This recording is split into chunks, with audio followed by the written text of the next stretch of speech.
Haala qabatamaa gabaan boba'aa addunyaa irratti argamu irratti hundaa'uudhaan sirreeffamni taarifa geejjiba haaraanii magaalaa Finfinneetti taasifamu wal qabatee to'annoo fi hordoffiin taasifamaa jiru maal fakkaata jechuun AMN Plus buufata konkolaataa Maganaanyaatti argamuun taajjabbii taasiseera. Haala yeroo sosochii dinagdee addunyaatti wal qabatee haala jiruurraan kan ka'e taarifni amma ba'ee jiru madaalawaadha waan jedhudha. Akka nama tajaajila geejjibaa argatu tokkotti haala sosochii dinagdee biyyattii qofa osoo hin ta'in dinagdee addunyaa waliin deeme waan ta'eef አሁን ታሪፉ ጨምሯል።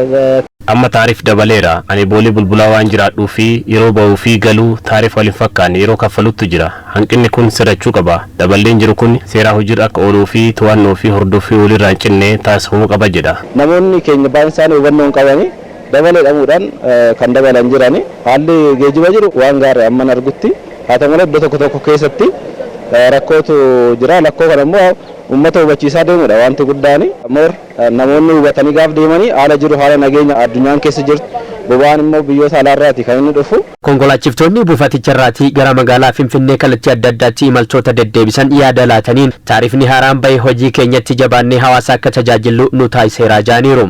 Mootummaanis xiyyeeffannoo keessa godhatee sababa boba'aa faana wal yaalsee sababa rakkoo konkolaataa spare paartii dabaluurraan ka'e taarifa dabaluun isaa baay'ee gaariidha. Sanarraa ka'ee warra imaltoota sana akkuma mootummaan kaayee sanatti qajeelfamaan hojjechaa jira. ቆንጆ ነው። ከኛ የኛን ችግር ተረድቶን mootummaan rakkoo keenya hubachuun taarifa dabaluunsaa waan gaariidhaan jedha. Kanaafis mootummaa ni galateeffanna. በየሶስት ወሩ ያው የሚሰጠን መስመር አለ። ji'a sadiin sararri bobbii nuuf kennama. Bobbii nuuf laatameen seeraan hojjenna. Taarifa haaraa ba'es sirnaan hojiirra oolchaa jirra. To'ataan geejjiba uummataa kutaa magaalaa Boolee Waaggaarii Mallasaa taarifni dabalame fageenya kiiloomeetira 2.5 ol akka ta'e eeruun taarifni dabalame kuni konkolaattonni yeroo hedduu deddeebi'anii tajaajila geejjibaa akka laataniif kan onnachiise ta'uu dubbatanii jiru. Akkuma beekamu taarifii dabalee jira. Akkuma magaalaa Finfinneetti taarifii kan dabalame kiiloomeetira 2.5 ol kan ta'anidha. Itoo amma taarif kun hin daballe ta'ee amma yeroo baay'ee taarifii amma hin dabalaminitti makiinota argannu turre hin badu sarararraa jechuudha.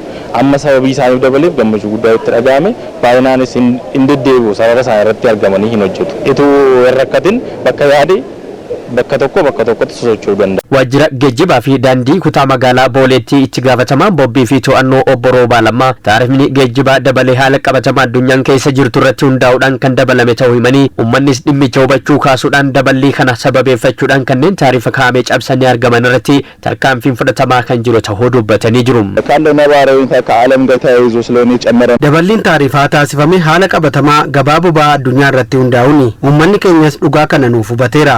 Ammatti gaaffiin hawaasaa taarifa haaraa kanaan olitti akka nutti hin dabalamne to'annoo fi hordoffii akka cimsinu nu gaafachaa jira. Nus halkanii fi guyyaa bifa qindaa'een hordofaa jirra. Fageenya hagamii irratti birrii meeqatu dabale kan jedhus yeroo yerootti hawaasaaf hubannoo ni laanna. Daballii kana sababeeffachuun taarifa kaa'ameen ol kan kaffalchiisu arginaan tarkaanfii barsiisaa fudhachaa itti deemaa jirra.